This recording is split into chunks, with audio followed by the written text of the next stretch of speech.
जय श्री कृष्ण भक्तों। अधिक मास की सबसे आखिरी एकादशी जो कि 11 जून को पड़ रही है, यह एकादशी 3 साल में एक बार आती है, जिसे परमा एकादशी के नाम से जाना जाता है। यह परमा एकादशी 11 जून को है। इस दिन भगवान विष्णु की पूजा अर्चना की जाती है। ऐसी धार्मिक मान्यता है कि परमा एकादशी का व्रत रखने से 100 यज्ञों के सामान्य पुण्य मिलता है। आइए जानते हैं परमा एकादशी के दिन पूजा के लिए शुभ मुहूर्त क्या है और इस दिन कौन से उपाय करने से धन लाभ होता है। परमा एकादशी की तिथि और शुभ मुहूर्त इस प्रकार है। वैदिक पंचांग के अनुसार अधिक मास के कृष्ण पक्ष की एकादशी तिथि का आरंभ 11 जून 2026 को प्रातः 12:57 पर होगा तथा इसका समापन उसी दिन रात्रि 11:36 पर होगा।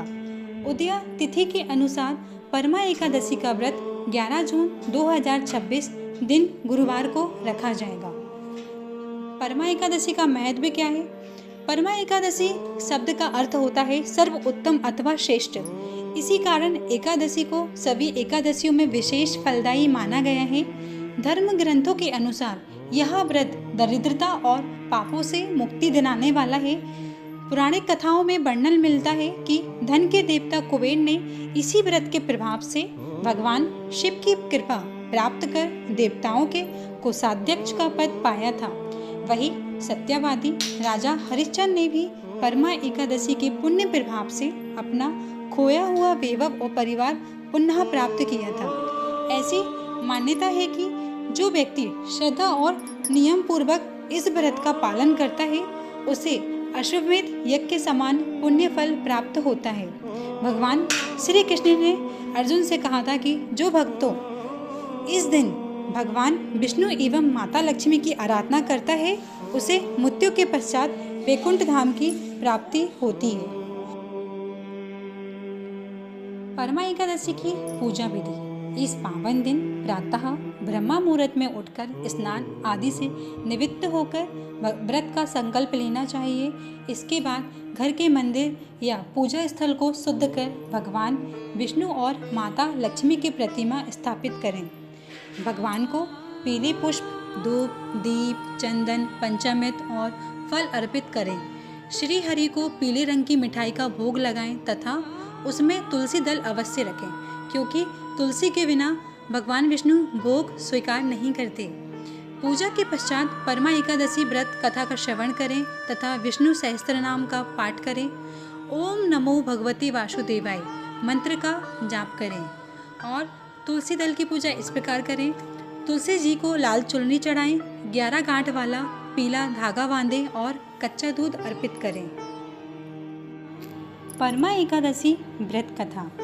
पौराणिक कथा के अनुसार प्राचीन काल में काम्पिल्य नगर में सुमेधा नाम का एक धर्मात्मा ब्राह्मण रहता था।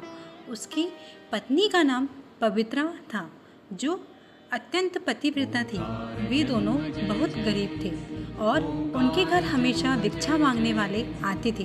अतिथि सत्कार करते करते वे खुद कई बार भूखे रह जाते थे। एक दिन सुमेधा अपनी पत्नी से बोला, हे पवित्रा, हमारे पास धन और भोजन नहीं है जिससे हम अतिथियों को तृप्त कर सकें। मैं धन कमाने के लिए परदेश जा रहा हूँ।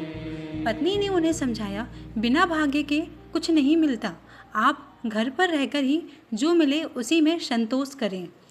कुछ समय बाद महर्षि कौंडिन्य उनके आश्रम में पधारे।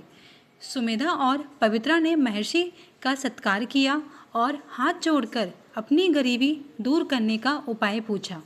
महर्षि ने उन्हें बताया कि मलमास अधिक मास के कृष्ण पक्ष में आने वाली एकादशी परमा एकादशी कहलाती है। यह व्रत सभी पापों को नष्ट कर देता है और दरिद्रता दूर करता है। सुमेधा और उसकी पत्नी पवित्रा ने विधि विधान के साथ परमा एकादशी का व्रत किया और रात्रि जागरण किया। व्रत के प्रभाव से प्रसन्न होकर भगवान विष्णु स्वयं प्रकट हुए और उन्हें दरिद्रता तथा सभी कष्टों से मुक्त होने का वरदान दिया। इससे ब्राह्मण दंपति का जीवन खुशहाल हो गया और अंत में वे वैकुंठ धाम को प्राप्त हुए। जय श्री कृष्ण।